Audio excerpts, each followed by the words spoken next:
Mana bolaning gapini eshitdinglar-da, keyin men sizlarga ajoyib gapim bor. Nimaga O'zbekistonda oilalar buzilib ketib, ajrimlar ko'payib ketyapti? Sababi bizda ayollarning qadri yo'q. Yangi turmushga chiqayotgan ayollar bor-yo'g'i bitta tilla uzuk uchun mahrga rozi bo'lishadi. Agar Dubay bilan taqqoslaydigan bo'lsak, bu yerda ayollar mahr uchun bitta uy so'rashadi.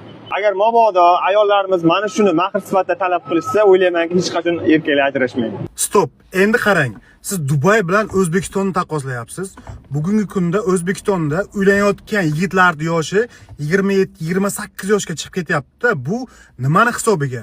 Uy joyini o'zi qilyapti, mashinasini o'zi olyapti, to'yiga pulni o'zi qilyapti, chet ellarga chiqib ishlab kelyapti, yana qayerlardadir pul ishlab topib yugurib, itday yuguryapti-da. Mana shu darajaga kelishi o'zi bo'lmaydi. Bu birinchisi. Siz Dubay bilan O'zbekistonni taqqoslamang. Dubaydagi pul topish jarayonlari boshqa, u yerda pul topish zo'r. O'zbekistondagi sharoit bilan taqqoslab bo'lmaydi. Ajrimlarning ko'payishiga sababi ayollarning qadri yo'q deyapsiz.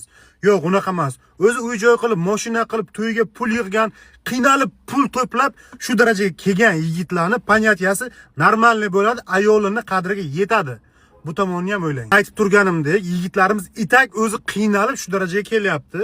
Siz bu videoni chiqaryapsiz, balki hazil uchun chiqargandirsiz, balki haqiqatdan chiqargansiz. Men sizga negativ bildirmoqchi emasman. Bu meni shaxsiy fikrim. Shu videorolingiz bilan qanchadan qancha qizlarimizda fikr o'zgarib ketishi mumkin. Itak o'zi bu bola qiynalib, itda azobini yeb shu darajaga kelyapti. Yana ayollarimiz uy so'rasa, boshqa qimmat narsalarni so'rasa, u bechoralar nima qilsin? 30-40 ga kirib uylansinmi? Yo'q, so'ramasin emas, mahrga mayli so'rashsin, lekin vaziyatdan taqdir taqozosidan kelib chiqqan holda so'rashsa, bu juda ham zo'r bo'larmidi deb o'ylayman. Bu meni shaxsiy fikrim.